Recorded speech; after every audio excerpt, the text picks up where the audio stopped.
Have you ever seen a movie get absolutely dragged online, just completely torn to shreds, only to turn around and become a massive blockbuster? Well, that's the wild story of Borders 2, and today we are going to figure out exactly how that happened. The internet had an absolute field day with this film before it even hit theaters, mocking its special effects without mercy. So how did Border 2 go from an online punching bag to a box office champion? Let's get right into it. So when the first teaser dropped in late 2025, people were brutal. The number one complaint, the special effects. This comment pretty much sums it up. Everyone was asking the same thing. Why make a huge, epic war movie if you're going to skimp on the visuals?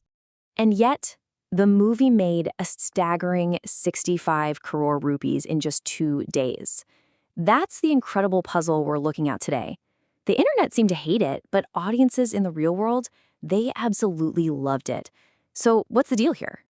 Okay, before we go any further, just a quick clarification. We're talking about the 2026 blockbuster with Sunny Deol, the sequel to the 90s classic. There are a few other movies out there with the same name, but they are not part of the story. All clear? Good. To really understand why Borders 2 was such a monster hit, we need to rewind the clock a bit. Because this story doesn't start in 2026. Oh no, it really starts almost 30 years ago with the original film. The original Border was so much more than just a movie. It was a genuine phenomenon. It was gritty, it was real, and its raw power just struck a chord with audiences all over the country. It set the gold standard for war movies in India, and its music is still iconic today. That is a very, very tough act to follow. So, with that incredible legacy hanging in the air, you can just imagine the hype when the Border 2 teaser finally dropped. But the reaction, well, it wasn't what the filmmakers were hoping for. In fact, for them, it was a public relations disaster. This one tweet, it really says it all.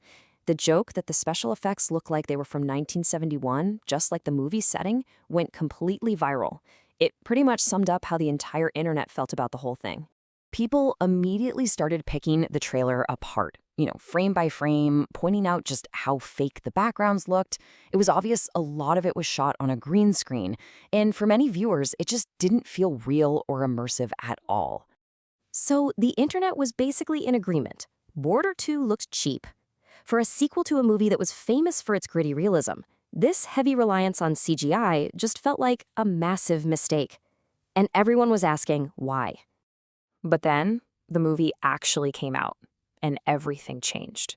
The online chatter, the memes, the bad reviews from critics, suddenly none of it seemed to matter one bit once people were actually sitting in the theaters. Now let's be clear, the professional critics were not impressed. Many of them called it a pale imitation of the original, all style and no substance.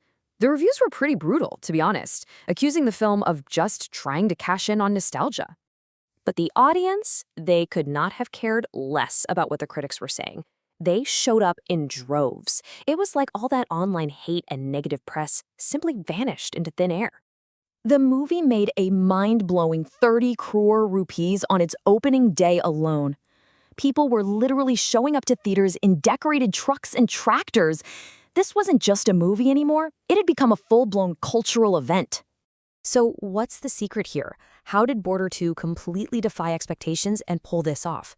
Okay, let's break down the winning formula that turned a potential flop into an absolute phenomenon. It was a perfect storm, really. You had the powerful nostalgia factor, connecting everyone to a shared memory.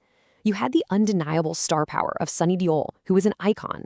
Then you had the brilliant move of releasing it on a patriotic holiday weekend, with a story that taps directly into core themes of national pride and sacrifice. It was a recipe for success. Now, what's really interesting is how they did it.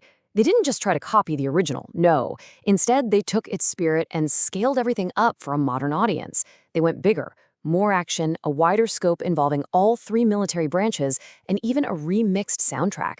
They honored the original's memory, but gave it a huge 2026 blockbuster makeover. And this is the crucial point. At the end of the day, the audience got exactly what they came for. The feeling, the emotion, that surge of patriotic pride, that's what mattered to them. The supposedly bad CGI, nobody cared. The emotional connection to the Border legacy was just too powerful to be derailed by a few technical flaws. So what does this all mean for the future of movies? Border 2 is a fascinating case study. It forces us to ask, is nostalgia now the most powerful force at the box office? Is a movie's success becoming less about how good it is on its own and more about how it makes you feel about a memory? That's the big question this blockbuster leaves us with.